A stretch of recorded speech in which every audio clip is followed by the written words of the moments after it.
गुरुर्ब्रह्मा गुरुर्विष्णु गुरुर्देवो महेश्वर गुरुर्साक्षात् परं ब्रह्म तस्मै श्री गुरवे नमः। ध्यानमूलं गुरुमूर्ति पूजामूलं गुरुपदं ज्ञानमूलं गुरुवाक्य मोक्षमूलं गुरुकृपा। ओम नमो भगवते वासुदेवाय। श्री हरि संक्षिप्त महाभारत। जय श्री कृष्ण। प्रथम खंड वन पर्व। जय श्री कृष्ण।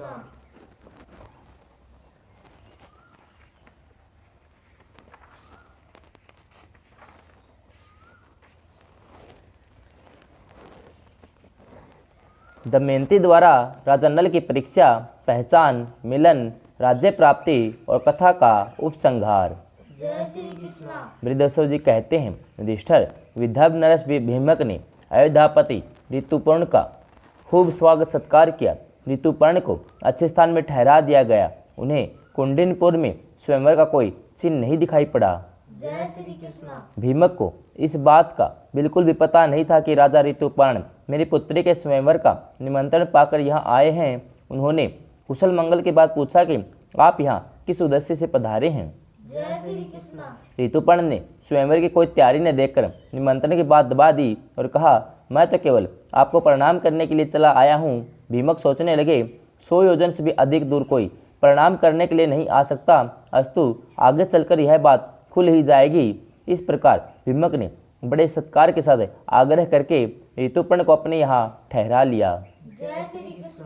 बाहुक भी वात्सल्य के साथ आसोशाला में ठहरकर घोड़ों की सेवा में संलग्न हो गया। जय श्री कृष्ण। दमयंती आकुल होकर सोचने लगी कि रथ की ध्वनि तो मेरे पतिदेव के रथ के समान ही जान पड़ती थी, परंतु उनके यहाँ कहीं दर्शन नहीं हो रहे हैं। हो न हो वात्सल्य ने उनसे रथ विद्या सीख ली होगी, इसी कारण रथ उनका मालूम पड़ता था।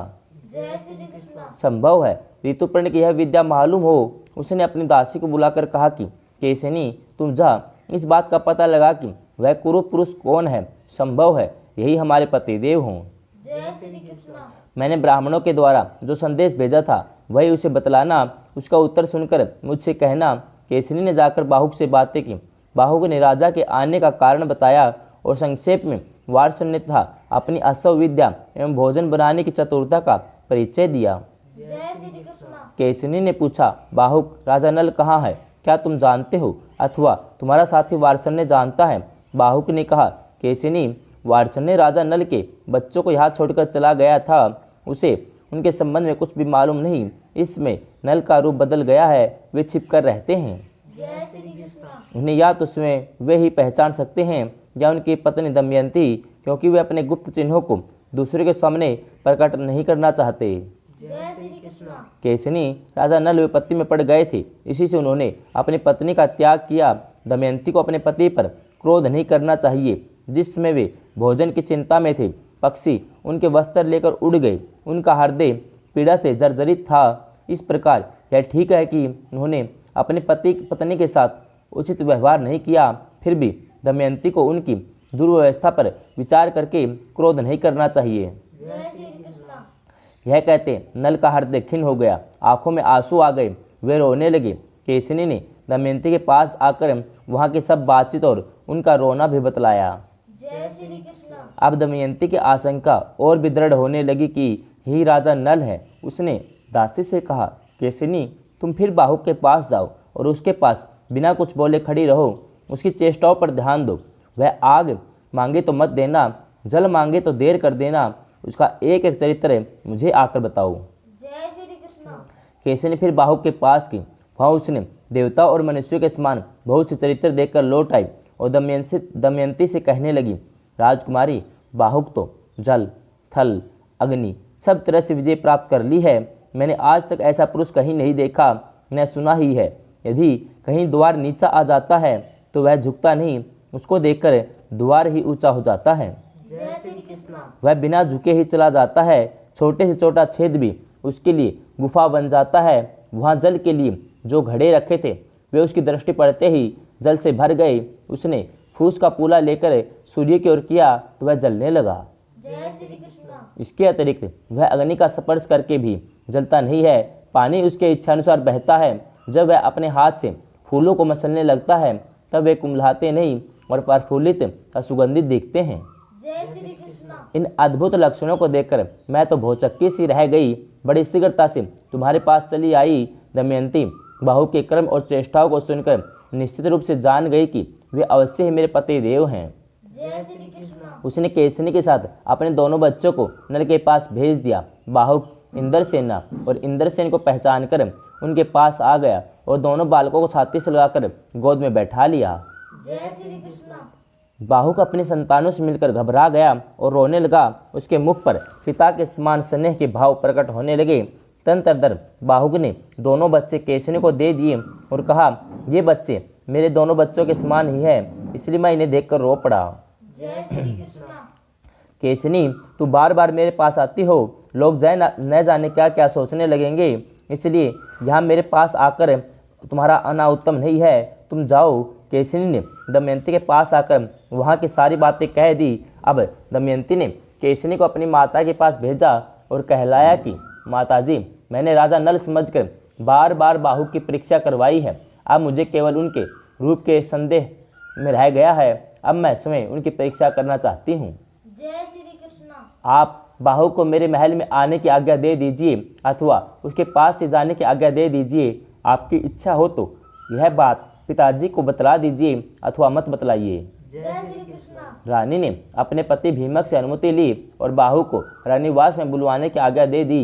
बाहु को बुला लिया गया। दमयंती के देखते ही नल का हृदय एक साथ ही शोक और दुख से भर गया। वे आंसू से नहा गए। जय श्री कृष्ण। बाहु की आकुलता देखकर दमयंती भी शोकग्रस्त हो गई। उसमें दमयंती गेरुआ वस्त्र पहने हुए थी, केशों की जटा बंध गई थी, शरीर मलिन था। दमयंती ने कहा, बाहुक, पहले एक धर्मज्ञ पुरुष अपनी पत्नी को वन में सोती छोड़कर चला गया था। क्या कहीं तुमने उसे देखा है? जय श्री कृष्ण। उस समय वह स्त्री थकी मांदी थी, नींद से अचेत थी। ऐसी निपराध स्त्री को पुण्य श्लोक निषद नरेश के सिवा कौन पुरुष निर्जन वन में छोड़ सकता है? जय श्री कृष्ण। मैंने जीवन भर में जानबूझकर उनका कोई अपराध नहीं किया, फिर भी मुझे वे वन में सोती छोड़कर चले गए। जय श्री कृष्ण। इतना कहते कहते दमयंती के नेत्रों से आंसुओं की झड़ी लग गई। दमयंती के विशाल सांवले तारतन आर्य नेत्रों से आंसू टपकते देखकर नल से रहा न गया। वे कहने लगे, प्रिय, मैंने जानबूझकर न तो राज्य का नाश किया है और न तुम्हें त्यागा है। यह तो कलयुग की करतूत है। जय श्री कृष्ण। मैं जानता हूँ कि जब तुम मुझसे बिछड़ी तब से दिन रात मेरा ही स्मरण चिंतन करती रहती हो। कलयुग मेरे शरीर में रहकर तुम्हारे साप के कारण जलता रहता था। मैंने उद्योग और तपस्या के बल से उन पर विजय प्राप्त कर ली है। अब हमारे दुख का अंत आ गया है। जय श्री कृष्ण। कलयुग मुझे छोड़कर चला गया है। मैं एकमात्र तुम्हारे लिए ही यहाँ आया हूँ। यह तो बतलाओ, तुम मेरे जैसे प्रेमी अनुकूल पति को छोड़कर जिस प्रकार दूसरे पति से विवाह करने के लिए तैयार हुई हो, क्या कोई दूसरी स्त्री ऐसा कर सकती है?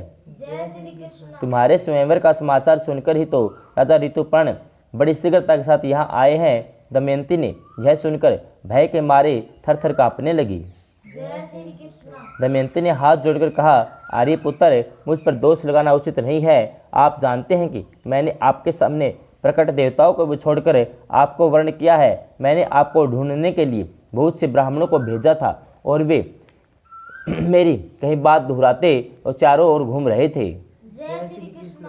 प्रणाद नामक ब्राह्मण अयोध्यापुरी में आपके पास भी पहुंचा था। उसने आपको मेरी बात सुनाई थी। आपने उनका यथोचित उत्तर भी दिया था। यह समाचार सुनकर मैंने आपको बुलाने के लिए ही यह युक्ति की थी। जय श्री कृष्ण। मैं जानती हूँ कि आपके अतिरिक्त दूसरा कोई मनुष्य नहीं है जो एक दिन में घोड़ों के रथ को 100 योजन पहुँच जाए। मैं आपके चरणों का स्पर्श करके शपथपूर्वक कहती हूँ, मैंने कभी मन से पर पुरुष का चिंतन नहीं किया है। यदि कभी मैंने मन से भी पाप कर्म किया हो तो निरंतर भूमि पर विचरने वाले वायुदेव, भगवान सूर्य, मन के देवता चंद्रमा मेरे प्राणों का नाश कर दें। जय श्री कृष्ण। मैं तीनों देवताओं सकल भूमंडल में विचरते हैं। ये सच्ची बात बतला दे। यदि मैं पापनी हूँ तो मुझे त्याग दे। उसमें वायु ने अंतरिक्ष में स्थित होकर कहा, राजन, मैं सत्य कहता हूँ, दमयंती ने कोई पाप नहीं किया है। इसने 3 वर्ष तक अपने उज्ज्वल शील व्रत की रक्षा की है। जय श्री कृष्ण। हम लोग इसके रक्षक रूप में रहे हैं, इसकी पवित्रता के साक्षी हैं। इसने स्वयंवर की सूचना तो तुम्हें ढूंढने के लिए ही दी थी। वास्तव में दमयंती तुम्हारे योग्य है और तुम दमयंती के योग्य हो। जय श्री कृष्ण। कोई शंका न करो, इसे स्वीकार करो। जिस समय पवन देवता यह बात कह रहे थे उस समय आकाश में पुष्पों की वर्षा होने लगी, देवताओं की दुंदुभियाँ बजने लगी, शीतल मंद सुगंध वायु बहने लगी। ऐसा अद्भुत दृश्य देखकर राजा नल ने अपना संदेह छोड़ दिया।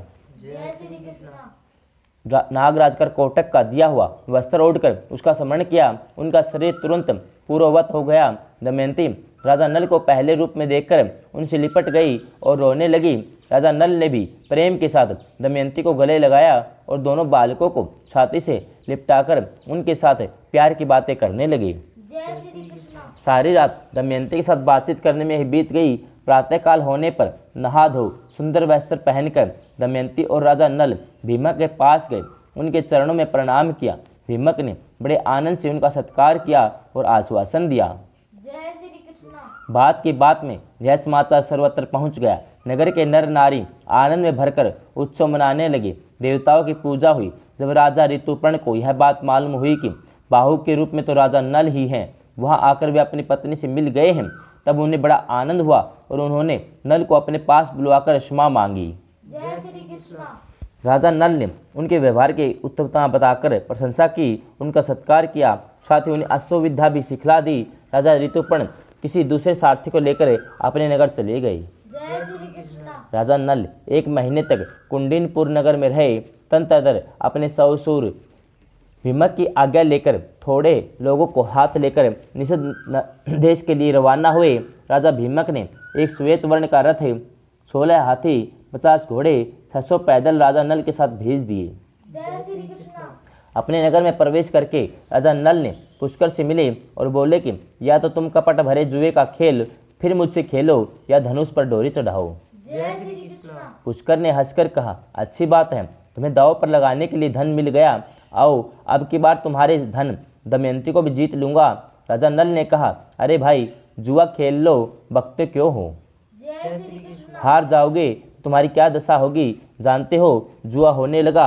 राजा नल ने पहले ही दाव में पुष्कर के राज्य, रत्नों के भंडार, उसके प्राणों को भी जीत लिया। उसने पुष्कर से कहा, यह सब राज्य मेरा हो गया। अब तुम दमयंती की ओर आँख उठाकर भी नहीं देख सकते। तुम दमयंती के सेवक हो। अरे मूढ़, पहली बार तुमने मुझे नहीं जीता था। यह काम कलयुग का था, तुम्हें इस बात का पता नहीं है। मैं कलयुग के दोषों को तुम्हारे सिर नहीं मरना चाहता। तुम अपना जीवन सुख से बिताओ। जय श्री कृष्ण। मैं तुम्हें छोड़े देता हूँ, तुम्हारी सब वस्तुएं, तुम्हारे राज्य का भाग भी देता हूँ। तुम पर मेरा प्रेम पहले के समान है। तुम मेरे भाई हो। मैं कभी तुम पर अपनी आंखें टेढ़ी नहीं करूँगा। तुम 100 वर्ष तक जियो। राजा नल ने इस प्रकार कहकर पुष्कर को धैर्य दिया और उसे अपने हृदय से लगाकर जाने की आज्ञा दी। जय श्री कृष्ण। पुष्कर ने हाथ जोड़कर राजा नल को प्रणाम किया और कहा, जगत में आपकी अक्षय कीर्ति हो और आप 10,000 वर्ष तक सुख से जीवित रहें। आप मेरे अन्नदाता हैं, प्राणदाता हैं। पुष्कर बड़े सत्कार और सम्मान के साथ 1 महीने तक राजा नल के नगर में ही रहा। जय श्री कृष्ण। तदनंतर सेना, सेवक, कुटुंबियों के साथ अपने नगर को चला गया। राजा नल भी पुष्कर को पहुंचाकर अपनी राजधानी में लौट आए। सभी नागरिक, साधारण प्रजा, मंत्रिमंडल के लोग राजा नल को पाकर बहुत प्रसन्न हुए। उन्होंने रोमांचित शरीर से हाथ जोड़कर राजा नल से निवेदन किया, राजेंद्र, आज हम लोगों का दुख से छुटकारा हो गया है। हम सुखी हो गए हैं। जैसे देवता इंद्र की सेवा करते हैं, वैसे ही आपकी सेवा के लिए हम सब आए हैं। जय श्री कृष्ण। घर घर आनंद मनाया जाने लगा। चारों ओर शांति फैल गई। बड़े बड़े उत्सव होने लगे। राजा नल ने सेना भेजकर दमयंती को बुलवाया। राजा भीमक ने अपने पुत्री को बहुत सी वस्तुएं देकर ससुराल भेज दिया। दमयंती अपनी दोनों संतानों को लेकर महल में आ गई। राजा नल बड़े आनंद के साथ समय बिताने लगे। जय श्री कृष्ण। राजा नल की ख्याति दूर दूर तक फैल गई। वे धर्म बुद्धि से प्रजा का पालन करने लगे। उन्होंने बड़े बड़े यज्ञ करके भगवान की आराधना की। जय श्री कृष्ण। भरदर्शो जी कहते हैं, युधिष्ठिर, तुम्हें भी थोड़े ही दिनों में तुम्हारा राज्य, सगे संबंधी मिल जाएंगे। राजा नल ने जुआ खेलकर बड़ा भारी दुख मोल ले लिया। उसे अकेले ही सब दुख भोगना पड़ा, परंतु तुम्हारे साथ तो भाई हैं, द्रौपदी हैं, बड़े बड़े विद्वान हैं, सदाचारी ब्राह्मण हैं। ऐसी दशा में शोक करने का कोई कारण ही नहीं है। जय श्री कृष्ण। संसार की स्थितियाँ सर्वदा एक से नहीं रहती, यह विचार करके भी उनकी अभिवृद्धि अवश्य चिंता नहीं करनी चाहिए।